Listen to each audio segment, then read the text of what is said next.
ବିକ୍ଷୋଭ ବେଳେ ତୁ ତୁ ମେ ମେ ଦ୍ୱିତୀୟ ଦେଖିବା ଦ୍ୱିତୀୟ ଦିନରେ ମିଶନ ଶକ୍ତି ଇସି କର୍ମଚାରୀଙ୍କ ଧାରଣା। हेलो व्यूअर्स नमस्कार मो कह स्वागत करुच्ची PK 789 यूट्यूब चैनल प्रथम थर पर चैनल को विजिट कर लाइक शेयर सब्सक्राइब करें पाखुर बेल आइकन देवी ऑल नोटिफिकेशन ऑन करेंगे जहाँफल नुआ नुआ वीडियो पाइपर। आज लयर पीएमजी निकट में विक्षोभ प्रदर्शन बेले दुईटी गोष्ठी को नहीं अप्रीतिकर परिस्थिति सृष्टि होती। गत काली निखिल ओडिशा जीविका मिशन शक्ति इसी संघ एठारे धारणा देथिबा बेले आज सकाळु ओडिशा स्वयं सहायक गोष्ठी महिला महासंघ विक्षोभ प्रदर्शन पर लयर पीएमजी ठारे पहुंचीला। मध्याह्न एएसएसजी महासंघ पटुआरे नहीं विधानसभा अभिमुखे अग्रसर होता बेले सम्मुख में बसी इसी संघ को हटिबा कहुला। तेबे इसी संघ बाट न छाड़ा तू तू मे मे आरंभ हो जाता।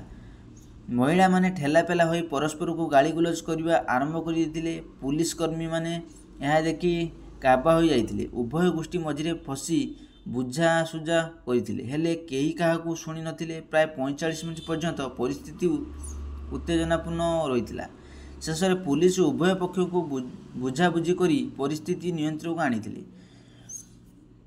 मिशन शक्ति विभाग कार्यकारी कमिटी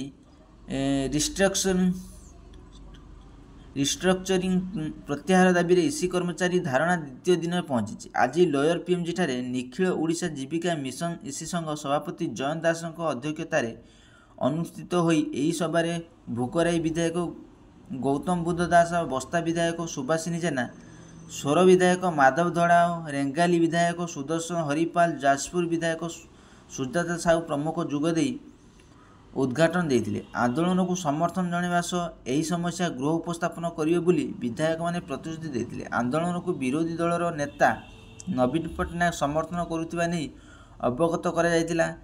सीपीआईआर राज्य संपादक मंडली सदस्य प्रशांत मिश्र, एलपीएफ सर्वभारतीय नेता वीरेंद्र प्रताप दास, एआईसीटीयू राज्य संपादक महेंद्र परिड़ा, राज्य नेता प्रतिभा पाल, निखिल ओडिशा जीविका मिशन इसी संघर विष्णुप्रिया दास, शैलबाला रथ, पुष्पांजलि जेना, झरणा मंत्री प्रतिभा साहू, सुरती घणा, अंजलि बाड़तिया, मीरा महांती, ज्योतिरेखा सेट्टी और प्रभाती साहू, रश्मि रेखा, मनोरमा, कमिला, सरिता दास, झिल्ली बिहार प्रमुख धारणा बोली सामिल होते। आशा करी वीडियो भल लगे लाइक शेयर सब्सक्राइब करें बेल आइकन देवे।